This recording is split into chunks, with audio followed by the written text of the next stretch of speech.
Olá pessoal, tudo bem com vocês? Espero que sim, viu? Essa é a nossa penúltima aula de língua portuguesa do curso de Eletrotécnica do CPA Cursos, tá bom? Só relembrando que na aula passada nós vimos como redigir e interpretar resultados de análise. A gente viu como criar um questionário, o que são perguntas abertas e perguntas fechadas, como analisar as perguntas abertas, certo? Relembrando, perguntas abertas são aquelas que são escritas, manuscritas, e perguntas fechadas é aquelas que têm alternativas sim, não, alternativas A, B, C, D, certo? Vimos também como organizar os dados. Como assim organizar os dados? Se é em forma de tabela, se é em forma de gráfico, certo? E também vimos como analisar os dados, o que é mais importante dentro da sua pesquisa, tá bom? Também vimos um pouquinho de como registrar e anotar ocorrências de acordo com as exigências e normas. Nós vimos também para que serve os registros. Qual é a finalidade dos registros? Lembrando que são 7. São 7 finalidades que o registro tem. Quais são elas?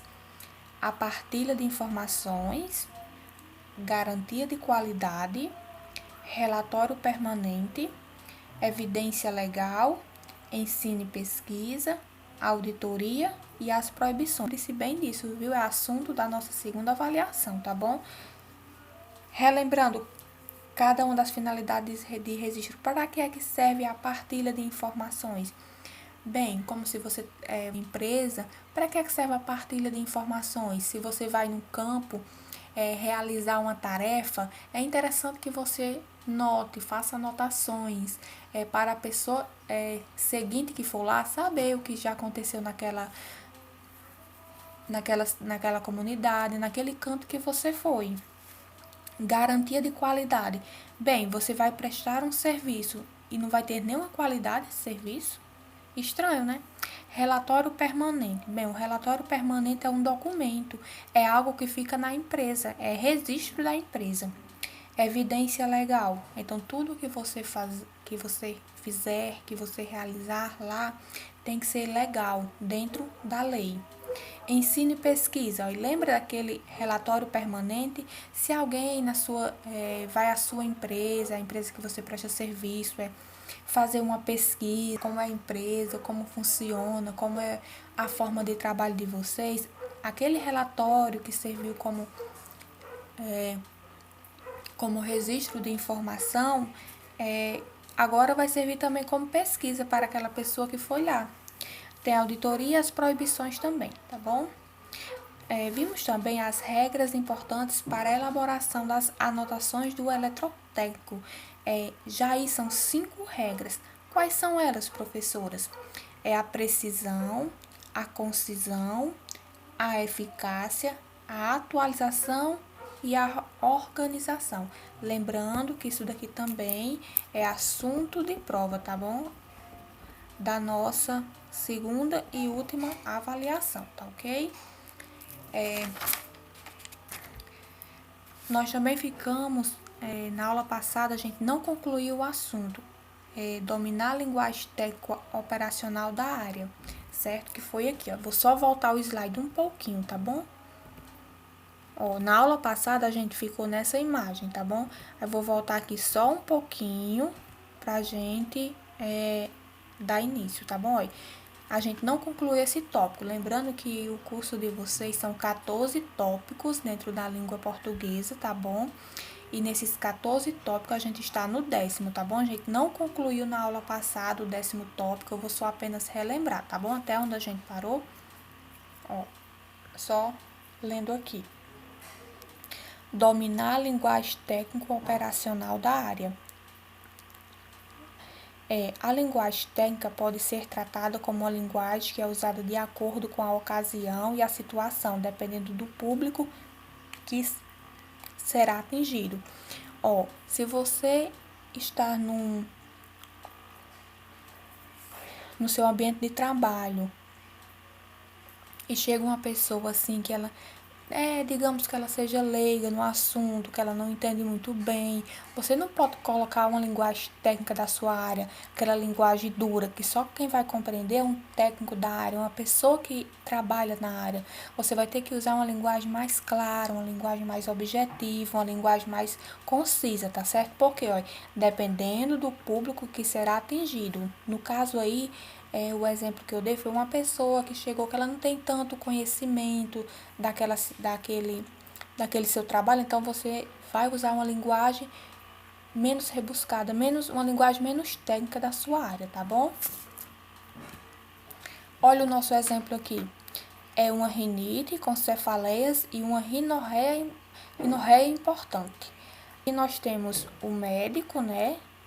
Aqui a linguagem técnica do médico. E logo aqui nós temos o paciente. O paciente não entendeu nada. Olha o pontinho de interrogação aqui. Ele não entendeu essa linguagem técnica usada pelo médico. Então, aqui não teve comunicação. Aqui apenas foi passado uma informação, mas a informação ficou aqui no meio. O paciente não entendeu o que o médico quis passar. Níveis da linguagem. A linguagem, lendo essa aqui, ó. A linguagem é qualquer conjunto de sinais que nos permite realizar atos de comunicação.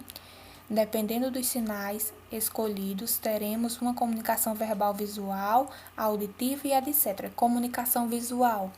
Eu, na aula passada, dei o exemplo do sinal de trânsito. O sinal de trânsito que nós é pela parte visual, que é o vermelho, o verde e o amarelo. Ó, não tem nada escrito, mas essa linguagem verbal visual, você sabe que o vermelho é para parar, o amarelo para moderar e o verde para prosseguir, para continuar, tá certo?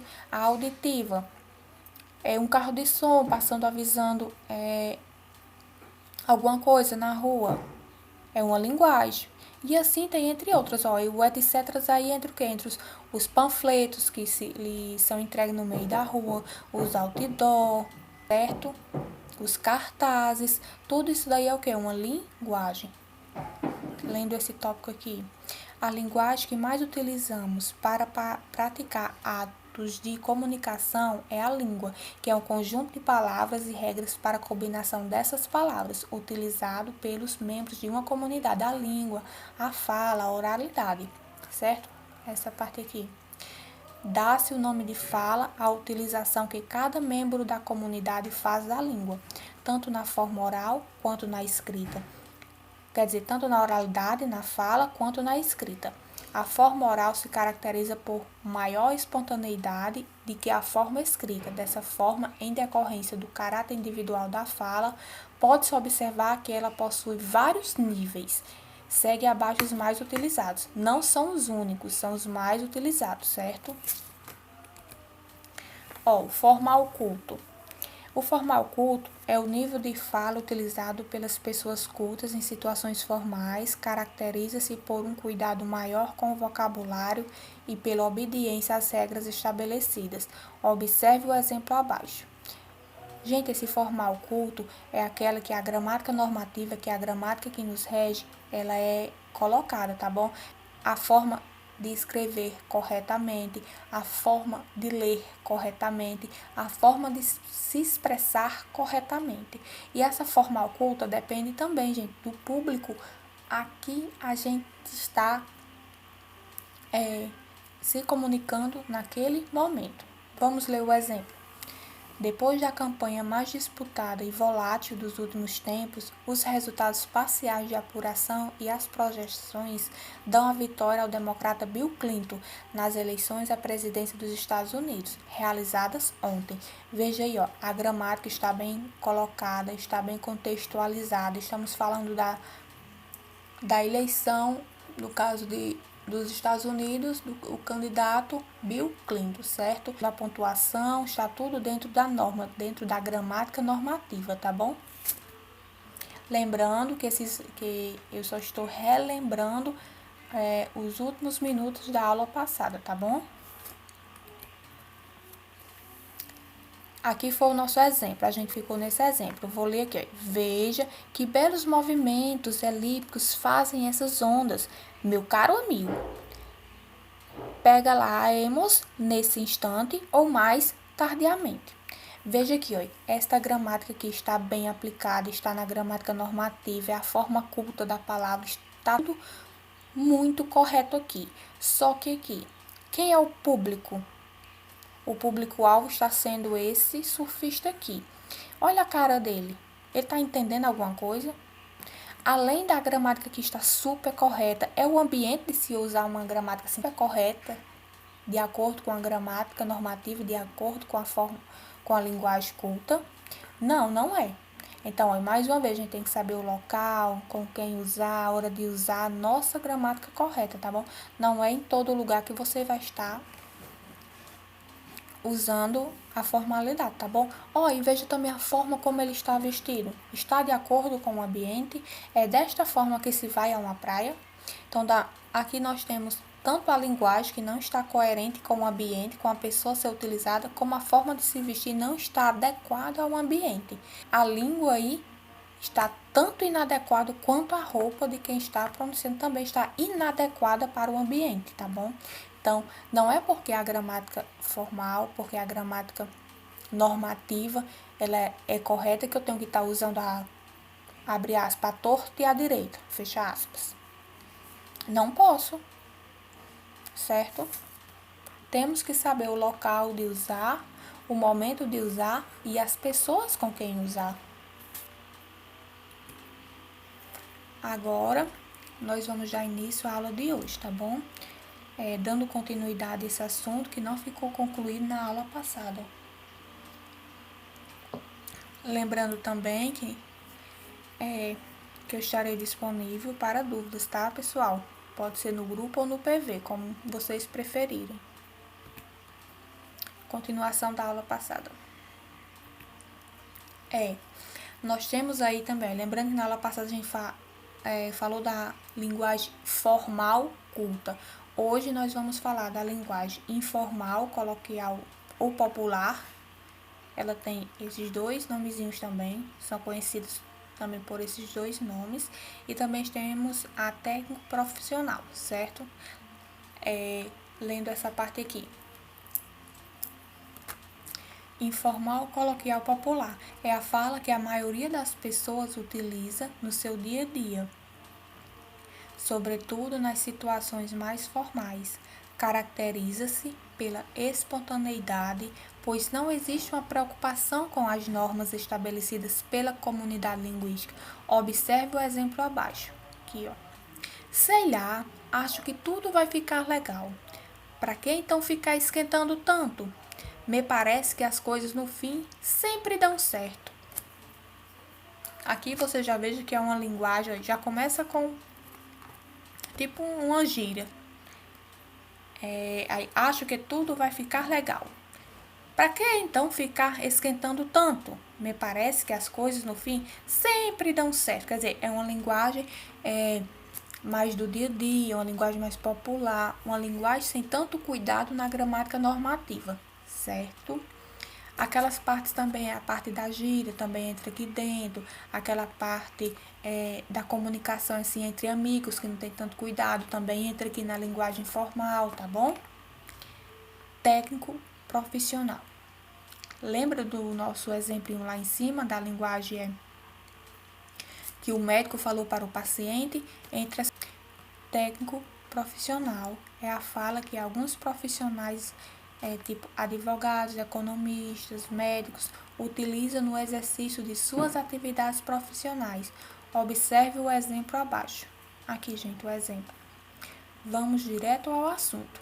Interface gráfica ou não, muitas vezes é preciso trabalhar com prompts do DOS, sendo aborrecedor esforçar-se na redigitação de subdiretórios longos ou comandos mal digitados. Bem, aqui é uma linguagem técnica de um técnico da computação.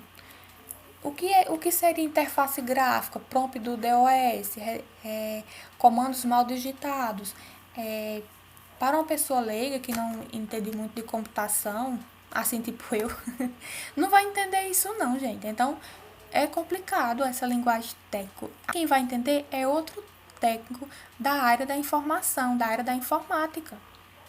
Uma pessoa que não tem tanto conhecimento, ou não tem conhecimento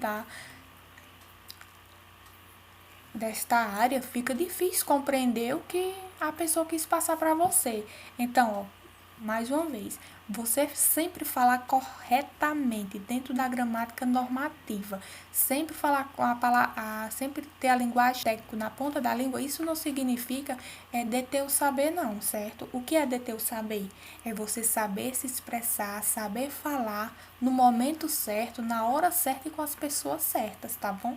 Você tem que saber como agir em cada situação, tem que saber diferenciar, tem que saber o momento de usar a linguagem formal, que foi aquela primeira linguagem que a gente viu. Tem que saber como se expressar também na linguagem informal, com quem você está falando no momento.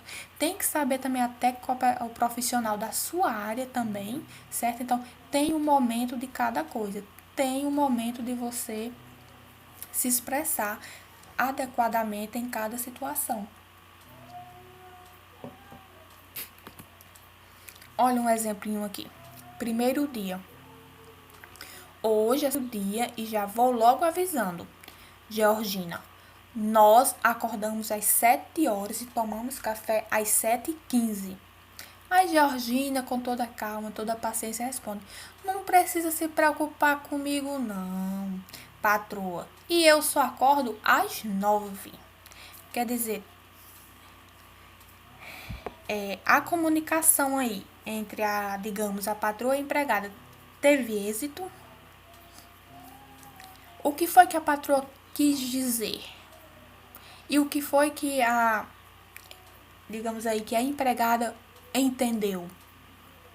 Aí já é uma forma de compreender a linguagem. Agora vejamos aqui. Hoje é seu primeiro dia e já vou logo avisando, Georgina. Nós acordamos às 7 horas e tomamos café às 7h15. Quer dizer, aqui está a gramática normativa, está bem empregada, certo? Está bem colocada. Aqui do outro lado nós temos uma linguagem formal, uma linguagem coloquial, uma linguagem popular. Não precisa de se preocupar comigo, patroa. E eu só acordo às 9. Aqui nós temos o exemplo de uma gramática informal, tá bom? Informal. Além da comunicação que não houve, certo? Teve uma quebra de comunicação, uma quebra de expectativa aí, porque o que a patroa quis dizer não foi o que a empregada entendeu, tá bom?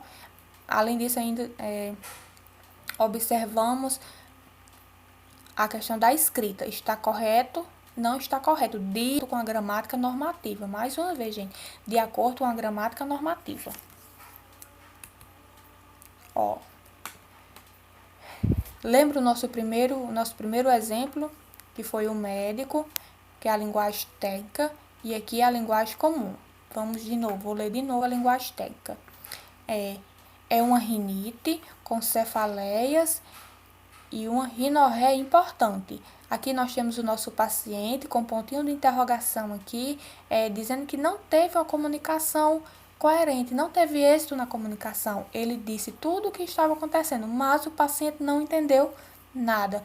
Quer dizer, ele usou uma linguagem correta, ele usou a linguagem técnica, ele usou a gramática normativa. Veja que está tudo escrito corretamente, mas não teve comunicação, certo? Não teve comunicação. Então, mais uma vez, a linguagem serve para ter êxito na comunicação. Então, você tem que saber com quem falar, a hora de falar e o que falar. Olha o nosso segundo quadrinho aqui, ó. Linguagem comum.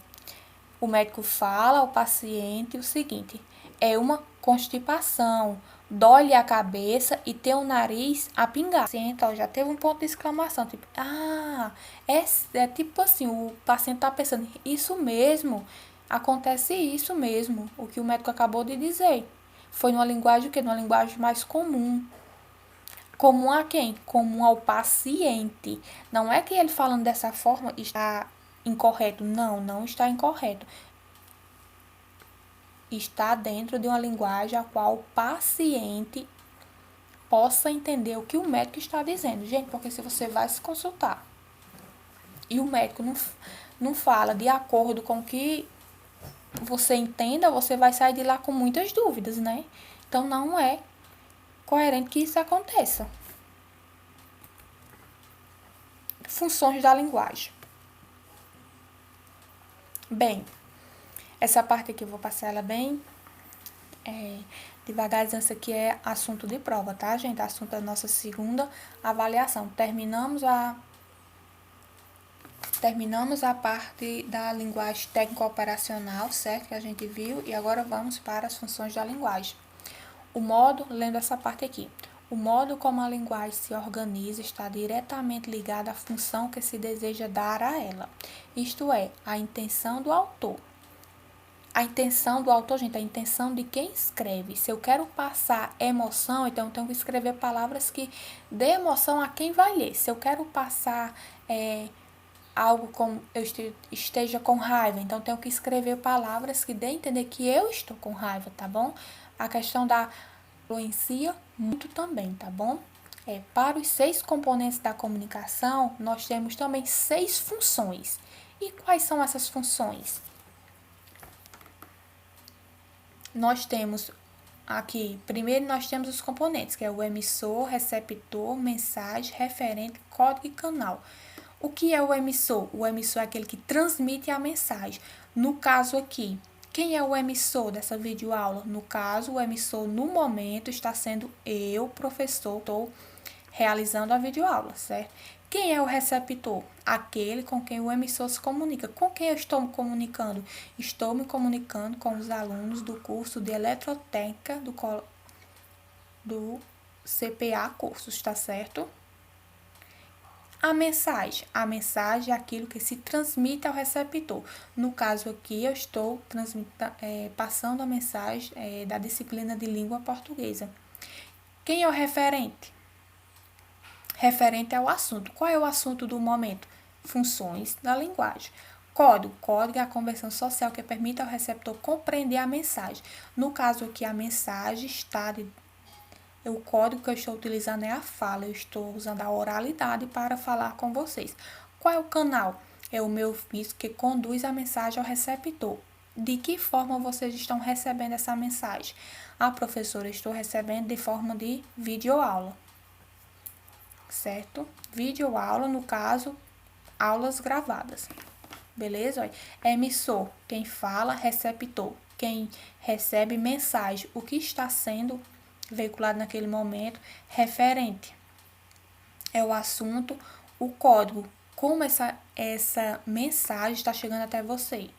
No caso da gente é pela oralidade, mas se eu estivesse mandando apostilas em PDF, seria de que forma? Se eu estivesse mandando para vocês, sei lá, o código Morse, se eu estivesse mandando um pássaro, gente, o código é como essa mensagem está chegando até vocês. O canal é o meio que está veiculando. É pela mensagem do WhatsApp, é pelo YouTube, é por onde, certo? Compreendido? Lembrando que isso aqui é assunto da nossa prova. Importante. É possível encontrar em um texto mais de uma função da linguagem. Quer dizer, portanto, cabe ao leitor identificar aquela que predomina e, por conseguinte, a intenção de seu autor. Como assim, professora? Vamos entender isso mais à frente. Funções. Nós temos 6 funções que vamos ver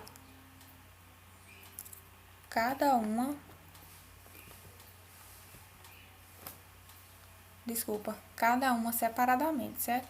Função referencial ou informativa. Ocorre quando o referente é posto em destaque e a intenção principal do emissor é informar. Os textos cuja função é referencial possuem linguagem clara, direta e precisa, procurando traduzir a realidade de forma objetiva. Alguns textos jornalísticos, textos científicos e didáticos são o melhor exemplo disso, tá bom? Referenciar um texto informativo, por exemplo, uma bula de remédio. Ela está informando alguma coisa a vocês?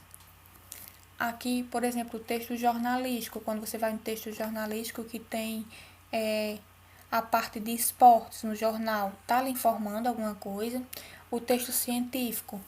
Como assim o texto científico? Agora que nós estamos nesse momento de pandemia, tá falando do Covid-19, os textos científicos estão bastante em auge, não estão? Os didáticos. Didático, por exemplo, é esses textos que nós utilizamos em sala de aula. Eles estão informando alguma coisa? Por exemplo, se todo esse conteúdo que eu estou trabalhando com vocês, eu transformar eles digamos, numa apostila, é um texto didático de língua portuguesa? É. Outras disciplinas que vocês pagam no curso, se vocês receberem ele impresso, é um texto didático? É sim. Por quê? Porque ele está transmitindo o quê? Uma informação. Tá certo? E o emotivo? Como assim, professor? O emotivo é feito para quê? Vamos ler aqui. O emotivo está centrado na expressão de sentimentos, emoções e opiniões do emissor. Lembram do emissor? O emissor é quem emite, quem está falando. Reforça o aspecto subjetivo pessoal da mensagem. É comum nesse tipo de função a presença de interjeições, reticências, pontos de exclamação e ainda dos verbos na primeira pessoa. Olha o importante aqui. Se o emissor é quem fala, o verbo tem que estar em que pessoa? Primeira pessoa. O narrador apresenta opiniões com as quais outras pessoas podem ou não concordar. Textos líricos que expressam o estado de alma do emissor são exemplos dessa função.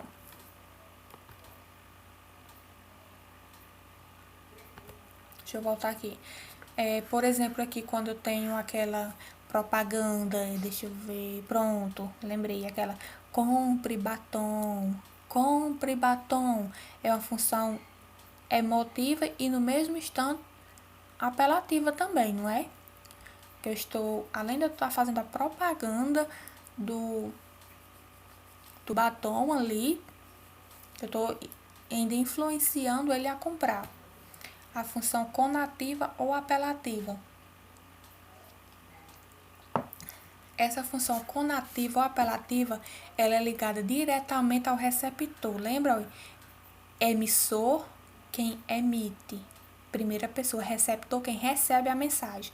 Olha o nosso exemplo. Emissor, eu aqui, professora, realizando a aula para vocês. Receptor, vocês, alunos do curso de eletrotécnica, estão recebendo a mensagem. Na parte conativa, é o receptor. Ocorre quando? Ocorre quando o receptor é posto em destaque. Quer dizer, é você, a pessoa especial ali naquela mensagem. E é estimulado pela mensagem. Há um autor querendo influenciar o receptor. É comum nesse tipo de texto o emprego do modo imperativo dos verbos e dos vocativos. O que é esse modo imperativo? Esse modo imperativo na língua portuguesa é aquele modo que pede, que manda. E dos vocativos? Vamos ver um exemplo. Tá com raiva do namorado? Morde aqui. Ó, depois de uma pergunta, nós temos uma resposta bem o quê? Bem imperativa. Morde aqui. Estou fazendo a propaganda do meu chocolate, mas diante dessa propaganda eu estou usando a comunicação. Qual é a comunicação? A conativa. Então, a maioria das propagandas usa esse termo conativo.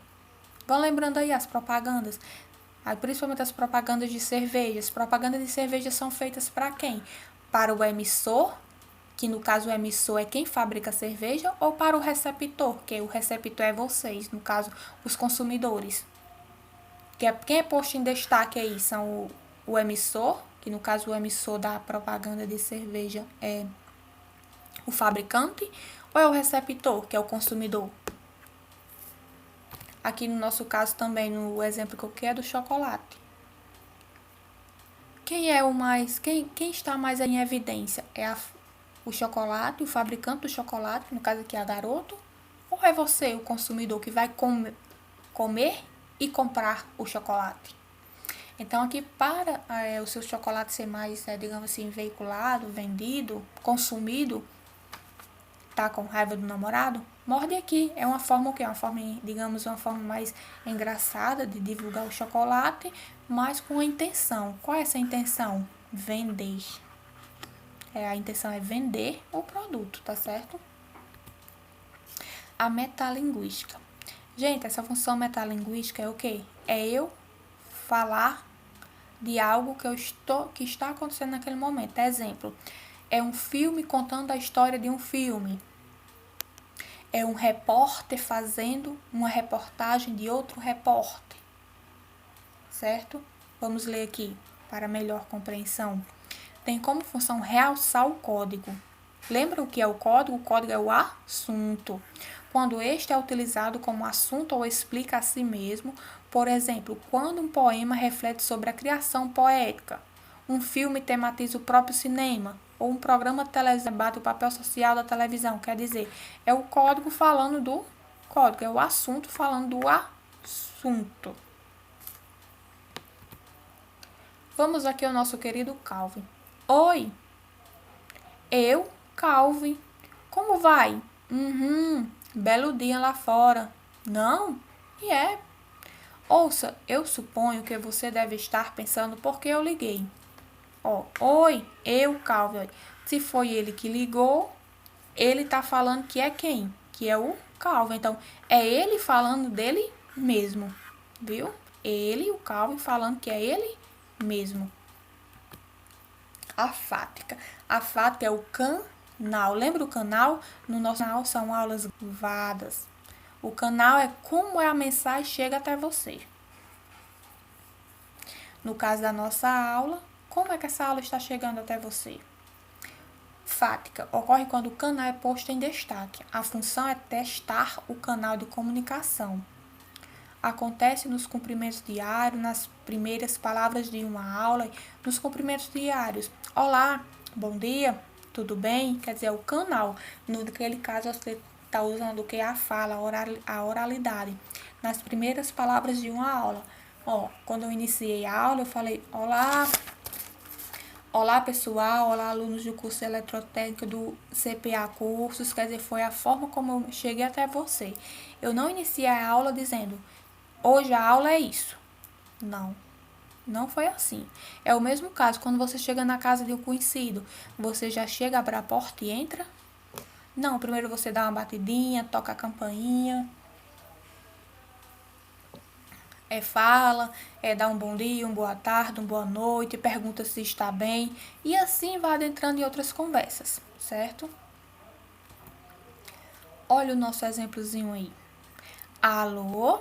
Se é alô, então você está usando o que? O telefone, não é isso?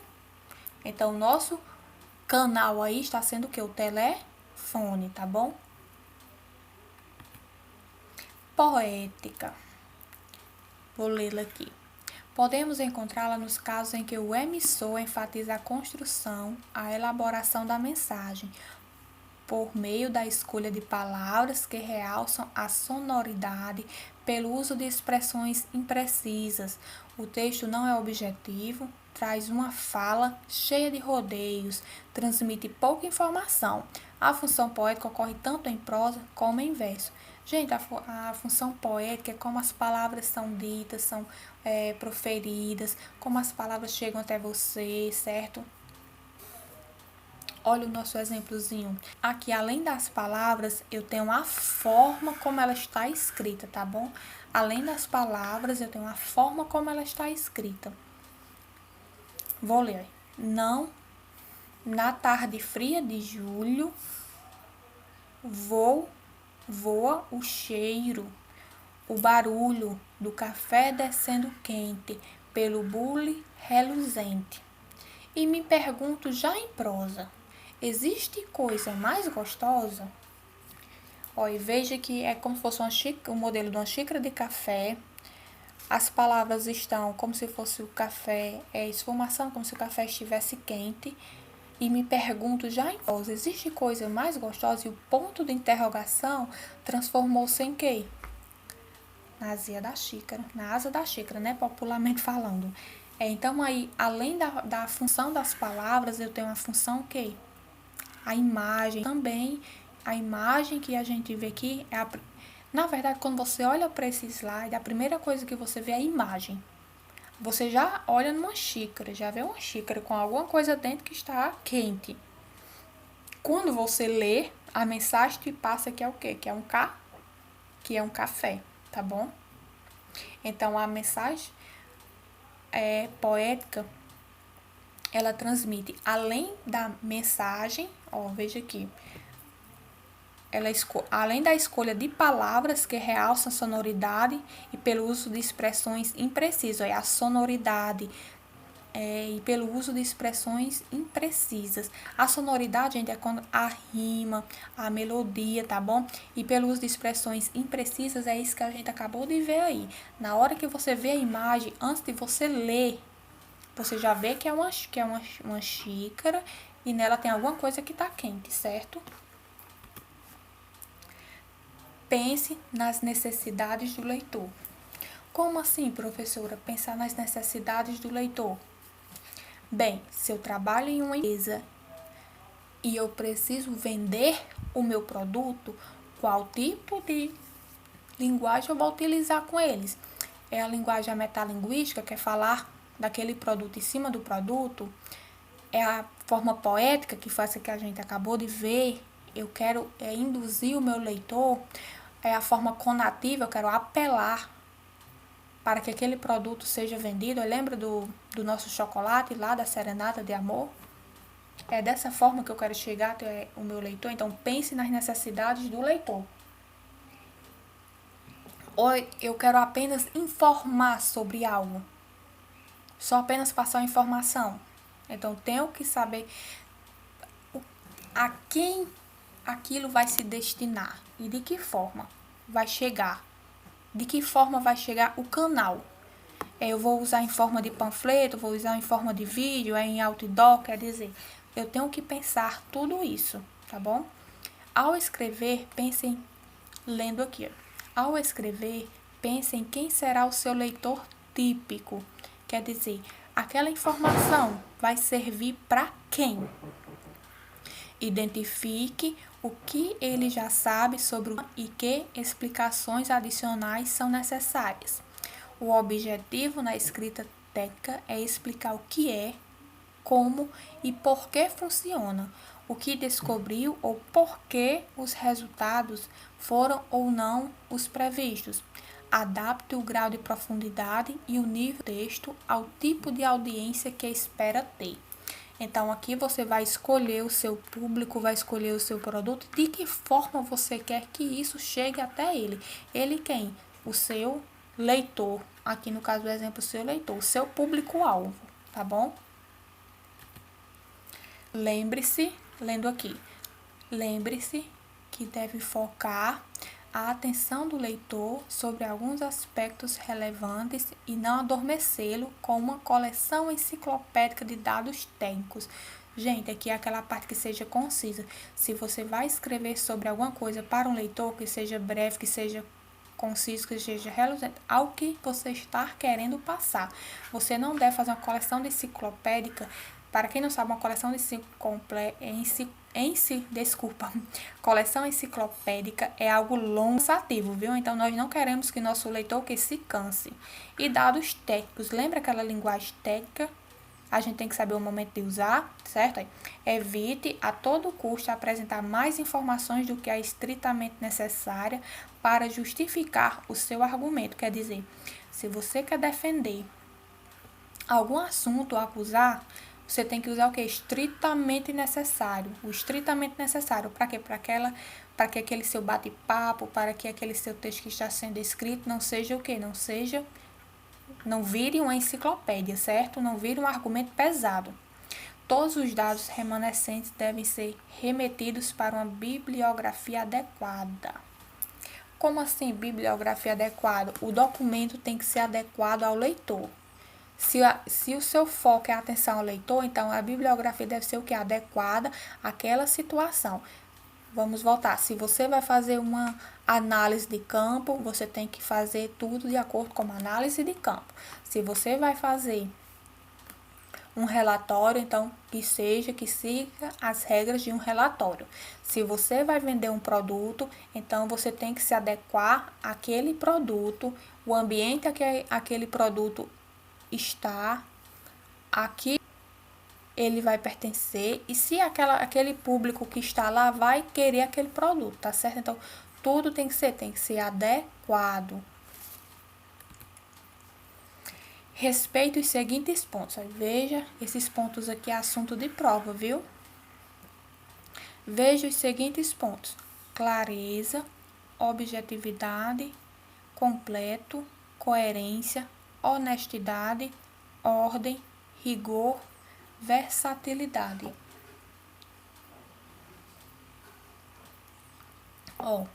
Além de você saber o público que você quer atingir, a linguagem a ser utilizada e as formas da linguagem a ser utilizada. As formas da linguagem, lembrando que é a questão conativa, a questão metalinguística, referencial, emissor, receptor, canal. Além de tudo isso, você tem que respeitar esses pontos aqui, certo? Professora, o que são esses pontos?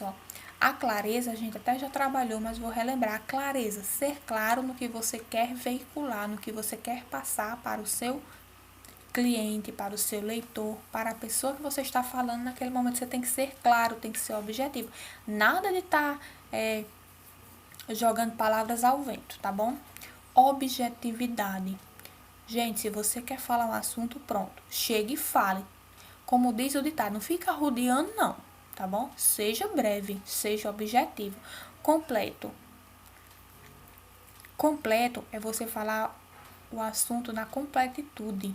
Você falar o assunto por inteiro. Não ficar falando só de pedacinho, pedacinho não. Isso vai até deixar o seu leitor, o seu cliente, a pessoa que está ali lhe ouvindo, gente, cansado, estressado, na verdade, né? Coerência. Coerência é você usar as palavras certas na hora certa. Se você vai falar sobre um assunto, você tem que dominar aquele assunto, certo? Honestidade. Principalmente, gente, nas propagandas tem que ter honestidade, né? Se você está veiculando um produto que é bom, a honestidade não precisa nem você pesquisar nada. Olha, honestidade, são muitas coisas que estão acontecendo hoje em dia, né? O tal do fake news. No fake news existe honestidade? Lógico que não. Lhe passam uma informação falsa e antes de você saber ou não se aquela informação é falsa, você já veicula para outra pessoa, já posta no grupo de WhatsApp, no grupo dos amigos, no grupo da família e vai postando. Quer dizer, você, por mais que você não tenha tido a intenção de passar a informação falsa, mas você propagou uma informação que alguém lhe passou, você não foi correr atrás dos fatos. Você naquele momento não agiu com o quê? Com honestidade. Ordem. Gente, a ordem, lembra quando você está trabalhando em empresa que você tem que organizar as coisas em ordem, que seja em ordem de serviço, ordem de data, ordem que seja mensal, anual, semanal, tem que ter uma ordem. Já pensou chegar num arquivo e você não saber nem por onde começar, já porque aquele arquivo não tem ordem? Fica difícil, não fica de você encontrar algum dado, alguma referência, alguma anotação? Mesmo assim também quando você vai falar. Quando você vai falar tem que ter uma ordem. Outro exemplo. O nosso módulo de língua portuguesa, a disciplina de língua portuguesa de vocês, temos 14 tópicos a serem seguidos. Quer dizer, é uma ordem que o CPA Cursos faz. É a ordem que tem que ser seguida. Mas a professora pegou o assunto do tópico 2, misturou com o assunto do tópico 7 e eu não entendi foi nada. Quer dizer, eu quebrei a ordem. Não pode acontecer isso? Não, não pode. Rigor. Tem algumas vezes que a gente até que é flexível, né, em certas situações, mas às vezes certas flexibilidades nos prejudicam. E isso não é bom. Então, no seu campo de trabalho, você tem que respeitar o que? O rigor. Tem que ser dessa forma, então faça dessa forma para não lhe prejudicar futuramente. Versatilidade. Essa versatilidade é a forma de comunicação que você está num ambiente e você quer falar de forma técnico. Você chegou, você estudou ali, você quer falar de forma técnica. Só que seu público não vai entender. Então ali você tem que se você tem que se flexibilizar a situação, tem que se flexibilizar o público que vai lhe ouvir. Então você tem que estar preparado para tudo que possa vir até você e você tem que se moldar à situação, você tem que ser versátil, usar versatilidade, tá bom? Então respeite esses pontos aqui, tá bom? E estude, porque eles vão vir na nossa provinha, tá bom? O uso correto das palavras, ó. O uso correto das palavras é além da escrita, lembra daquela palavrinha lá, polissemia, que é os vários sentidos que a palavra pode ter dentro do contexto. Entra aí também, viu, gente? O uso correto das palavras. Eu não sei se vocês assim perceberam, mas a língua portuguesa, ela não é tópicos fechados. Ela é um acúmulo de conhecimento. O que a gente viu no primeiro tópico está servindo agora no 10º tópico, tá entendendo? Então, a língua portuguesa é um acúmulo de conhecimento, tá bom?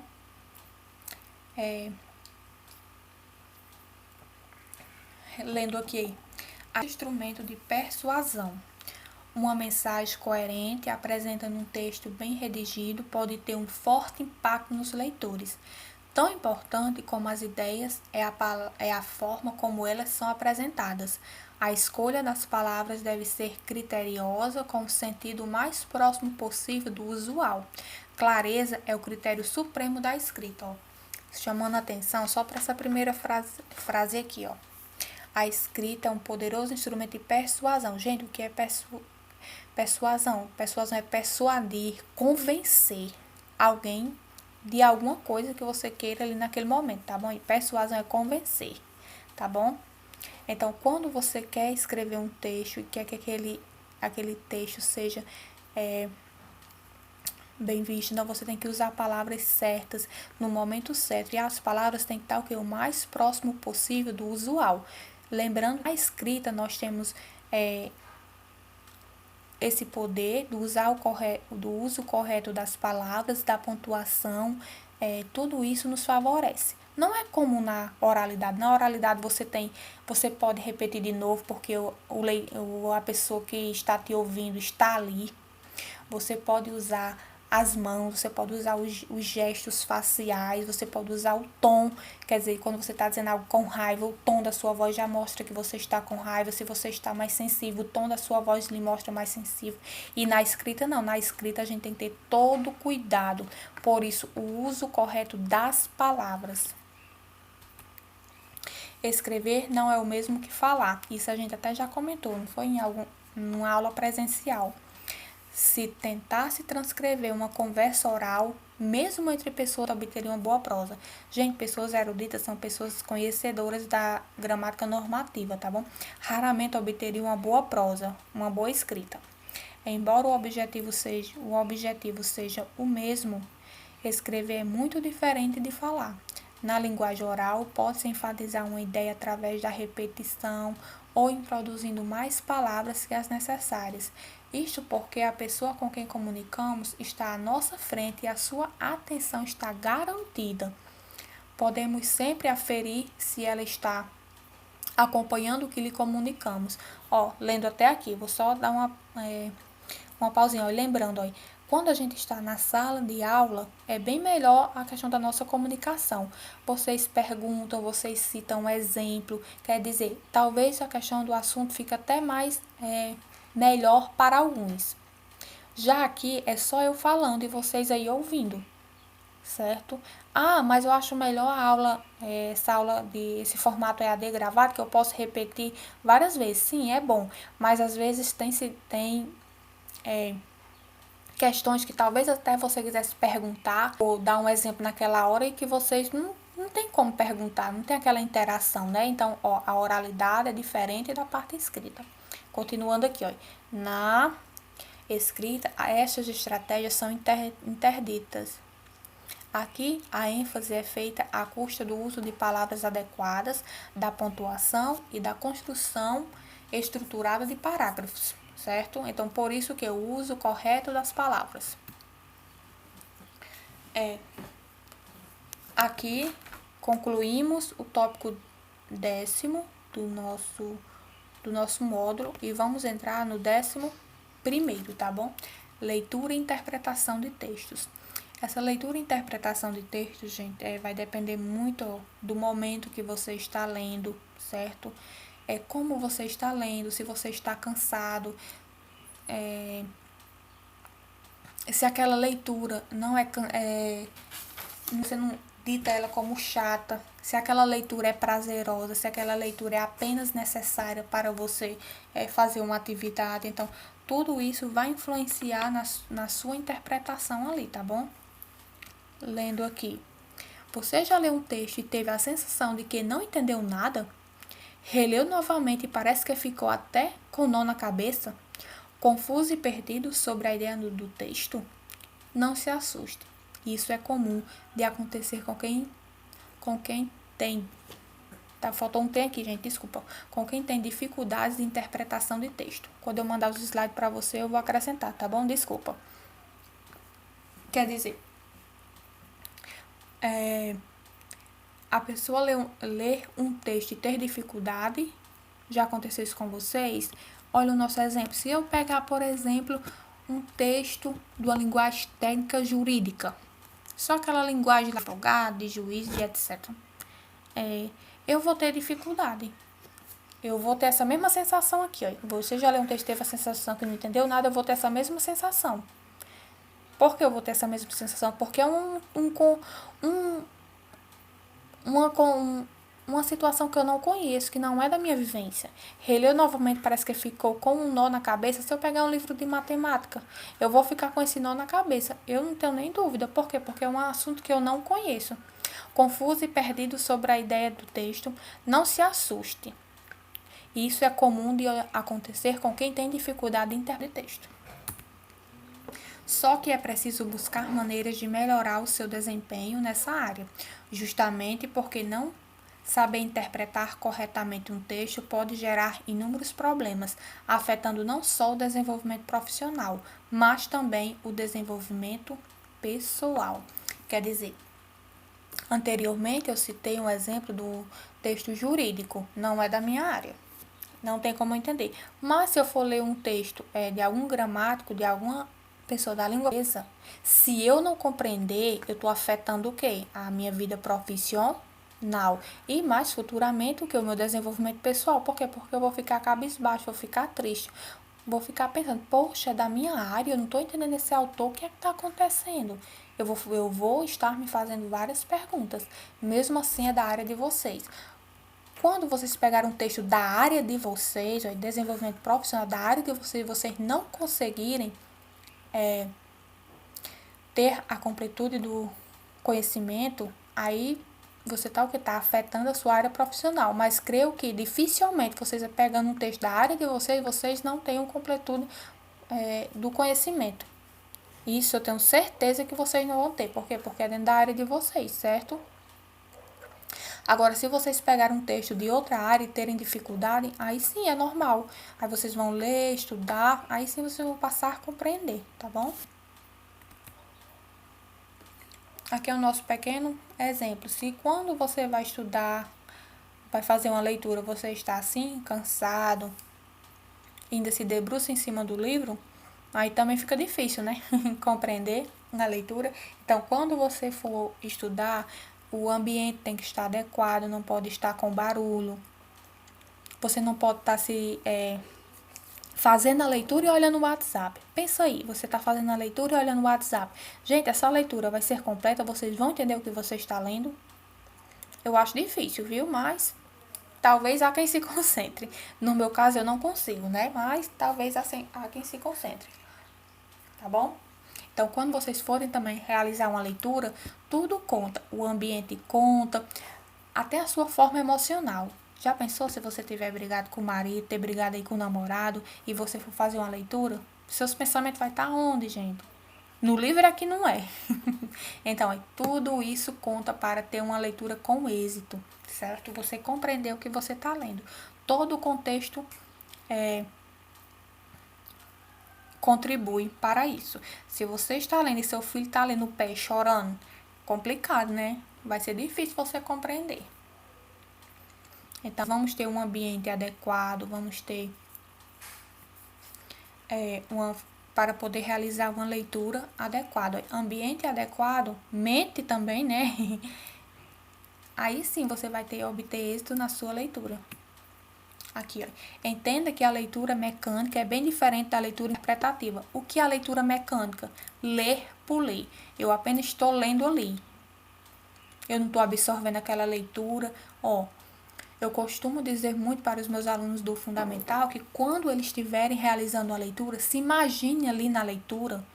Se está fazendo a leitura de um conto, se imagine ali sendo um mocinho, sendo a mocinha da situação. Se você está lendo uma receita de bolo, se imagine fazendo, se imagine quando estiver lendo, pegue o trigo, imagine o trigo, pegue o açúcar, imagine o açúcar, quer dizer, se envolva na leitura, faça uma leitura interpretativa. Se você está lendo da sua área, se imagine ali fazendo o que aquela leitura está te pedindo. É uma forma de você se envolver na leitura. Agora, se você estiver lendo só ali, decodificando as palavrinhas, é aquela leitura que é leitura mecânica. Rapaz, não vai adiantar de muita coisa não, viu?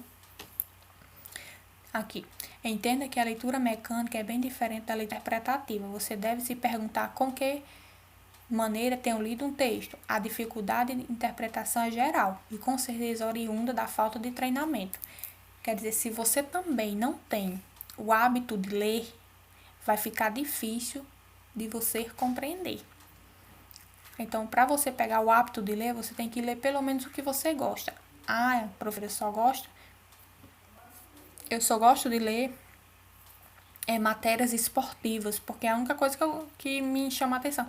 Então, leia matérias esportivas. Eu só gosto de ler coisas do meu trabalho. Então, leia coisas do seu trabalho. Eu só gosto de ler mensagens de WhatsApp. Aí eu já não posso lhe ajudar, viu? Aí fica difícil. Segundo a hermenêutica, ramo da filosofia que estuda a teoria da interpretação, a leitura de um texto é composta de 3 fases. Essa palavra, não se preocupe, essa palavra hermenêutica não vai cair na prova, tá bom? Aqui já é isso aqui já é a linguagem técnica da minha área, tá bom? Hermenêutica. A leitura de um texto é composta de três fases. Essas fases vão cair, viu, na prova? Isso sim vai. Da pré-compreensão, compreensão e interpretação. Pré-compreensão. É importante ler o texto tendo uma ideia do que ele vai trazer. Por exemplo, se você é estudante de jornalismo do 1º ano e lê um texto que é do 3º ano, talvez vá ter sim mais dificuldade para ler o texto. Pré-compreensão. Se você vai ler um texto, por exemplo, e você lê o título, e você já imaginar a partir do título o que vai ter ali no seu texto, já é uma pré-compreensão. Você já está supondo o que vai ter ali dentro. Então, o que vier a mais vai ser o quê? Vai agregar a informação que você obteve a partir do momento que você leu o título. Então, é o que? Uma pré-compreensão. Compreensão. Aqui o leitor se depara com ideias novas ou algo que já conhece. É comum ler, mas não entender o que leu, porém ter uma compreensão do que o texto está abordando. Como assim, professor? É comum ler, mas não entender o que leu? Sim, é comum. Você faz aquela primeira leitura, você sabe o assunto. Se você só não sabe como aquele assunto está dentro da sua completude. Mas aí você realiza uma segunda leitura e vai compreender o que o autor está querendo comunicar a você. Interpretação. Depois de ter a pré-compreensão sobre o texto e posteriormente a compreensão, é hora da interpretação. O leitor dá um sentido ao texto? Ele amplia seu horizonte de conhecimento?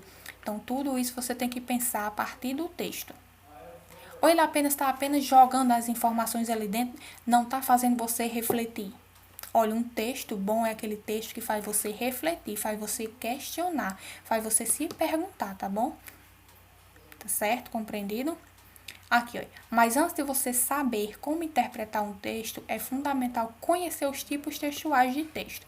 Saiba quais são eles. É o texto descritivo, narrativo e dissertativo. Lembrando que na última aula presencial a gente trabalhou o que é um texto descritivo, o que é um texto narrativo e o que é um texto dissertativo. Descritivo, que descreve algo, narrativo, que está contando, e dissertativo, que você está expondo ou argumentando alguma coisa. Bem, gente, concluímos. Aqui são as minhas referências, tá certo? Vocês podem clicar aí em cima que vai direto para as páginas que eu pesquisei. Me despeço aqui a vocês. Lembrando que a gente concluiu o tópico 11º, tá bom? Estou disponível para tirar qualquer tipo de dúvida, ver diante dessa situação, né, aulas EAD, a maioria está querendo fazer perguntas pelo PV, eu não tenho nenhum problema, pode continuar, pode fazer perguntas, tá bom? E é isso, até logo.